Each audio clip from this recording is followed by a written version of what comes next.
Ya, Richard Eliezer tegas mengatakan bahwa perintah Verdi Sambo terhadap dirinya adalah membunuh Yosua, bukan hajar. Di persidangan, Eliezer mengulang ucapan Sambo kepadanya, nanti kamu yang bunuh Yosua, kalau kamu bunuh saya yang jaga kamu. Bunuh bukan hajar. Bagaimana Eliezer membuktikan kesaksiannya? Saya akan tanyakan langsung ke tim kuasa hukum dari Richard Eliezer. Ada Bung Rory Sagala yang sudah bergabung bersama dengan kami. Selamat malam, Bung Rory, apa kabar? Ya, baik. Malam, Mas Renhat. Ya, Bung Rory, langsung saja pernyataan klien Anda ini konsisten sejak awal ya, bahwa perintahnya adalah bunuh bukan hajar, meskipun berbeda dengan keterangan Sambo dan juga berbeda, tidak ada saksi terdakwa lain yang juga melihat Sambo mengatakan itu. Artinya sudah siap dengan pembuktiannya, seperti apa kemudian tim kuasa hukum menyiapkan dalilnya? Ya, baik, Mas Renhat. Keterangan dari klien kami itu memang konsisten, Mas, ya, dari ketika diperiksa sebagai saksi untuk RR dan KM, kemudian juga diperiksa sebagai saksi untuk FS dan PC, sampai dengan sidang yang tadi ya, Ya. diperiksa sebagai terdakwa. Dia tetap konsisten bahwa perintahnya itu memang bukan hajar. Mengenai pembuktian, karena kan proses pembuktian itu sebenarnya sudah selesai, Mas, ya. Saya rasa hakim sudah bisa mengambil kesimpulan di situ ya. Proses ke depan ini kan kita nggak bicara lagi pembuktian, karena sidang Ya. ke depan itu agendanya tuntutan. Setelah tuntutan kemudian agendanya pembelaan dari penasihat hukum, replik, kemudian kalau ada duplik, kemudian putusan dari majelis. Jadi saya rasa kalau bicara pembuktian semuanya itu sudah dibuktikan di persidangan, Mas, ya. Dan kita bisa lihat dari majelis hakim ya. Majelis hakim itu kan yang paling punya kewenangan untuk menilai keterangan saksi. Jadi ketika Richard Eliezer diperiksa sebagai saksi, ketua majelis itu berkali-kali memuji keterangan Richard Eliezer, bahwa Richard Eliezer lah yang membuka kotak Pandora sehingga perkara ini bisa terbuka.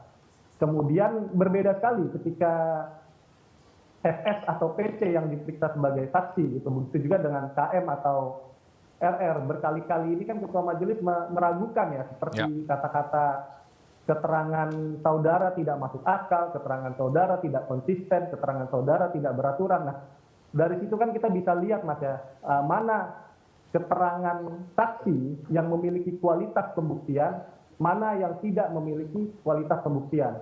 Seperti itu, Mas. Oke, Bang Rory, ada argumentasi lain, misalnya selain Anda melihat dari sikap Ketua Majelis Hakim dalam persidangan terkait dengan kesaksian klien Anda, untuk sekali lagi meyakinkan hakim bahwa memang kesaksian klien Anda lah yang benar?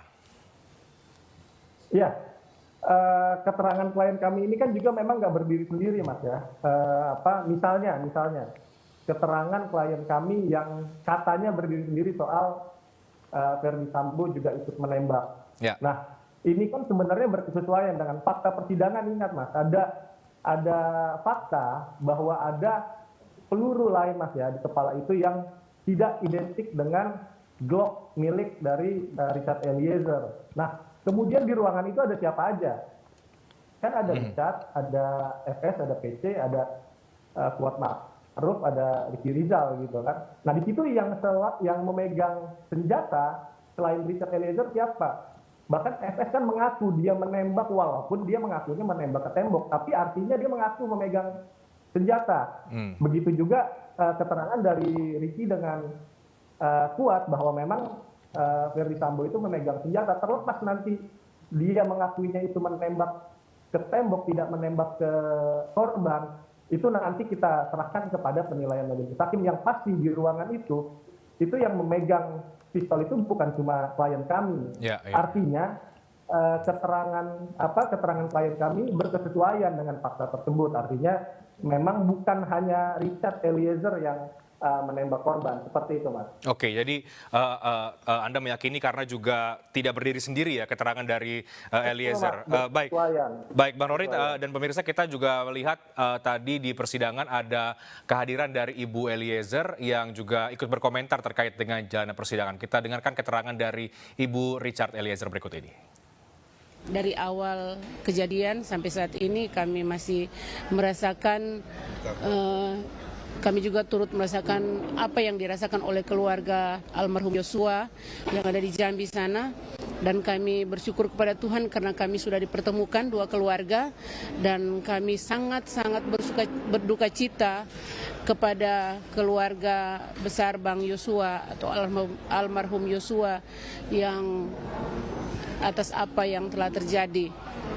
Dan kami sekali lagi mengucapkan banyak terima kasih juga kepada rekan-rekan media yang selama ini memberikan support kepada anak kami Baradae, dan semua yang sudah mendukung Baradae selama ini. Kami mengucapkan Saya kembali ke Bung Rory. Terakhir, Bung Rory, kalau kemudian Anda meyakini klien Anda keterangannya sudah benar dan tepat, sesuai juga tadi Anda katakan dipuji oleh Majelis Hakim, bagaimana tim kuasa hukum juga meyakini putusan nanti yang akan dibacakan ke depan dan juga tuntutan? Apa yang dilihat atau dibaca oleh tim kuasa hukum Eliezer? Ya, baik Mas Reinhardt ya. Jadi kalau untuk putusan ya, itu klien kami itu ketika awal-awal persidangan itu di hadapan keluarga korban, kalau nggak salah waktu itu sidang kedua, itu dia menyampaikan bahwa dia siap menerima apapun putusan dari hakim. Seperti itu Mas. Tetapi perlu kami sampaikan juga, kami sebagai tim penasihat hukum, kami akan menjalankan tugas dan fungsi kami secara maksimal untuk melakukan pembelaan kepada klien kami Baradae. Dalam hal ini kami akan mengajukan perspektif yang menguntungkan. Kita akan mengajukan nanti di dalam pledoi. Dalam hal ini kita fokus tentang penghapusan pidana yang mana telah dijelaskan juga oleh ahli yang telah kita hadirkan sebelumnya di persidangan. Demikian. Oke, jadi strategi terakhir adalah tentu di pembacaan pledoi nanti. Kita akan tunggu seperti apa nanti. Bang Rory Sagala, terima kasih banyak untuk waktu Anda di iNews Prime pada malam hari ini.